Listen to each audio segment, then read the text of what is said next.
என்ன சொந்தம் யாருக்கும் தோணல, வாய் திறந்து சொல்ல வந்த வார்த்தை வரல. வானவில்ல சின்ன புள்ள வளைக்க பாக்குது, ஆகாயத்தில் ஊஞ்சல் கட்ட ஆசைப்படுது.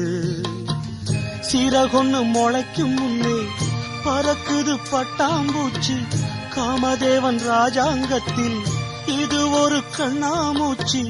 ஆத்துமேட்டில் எழுதி வச்சத அலை அடிச்சது அண்ணாச்சி.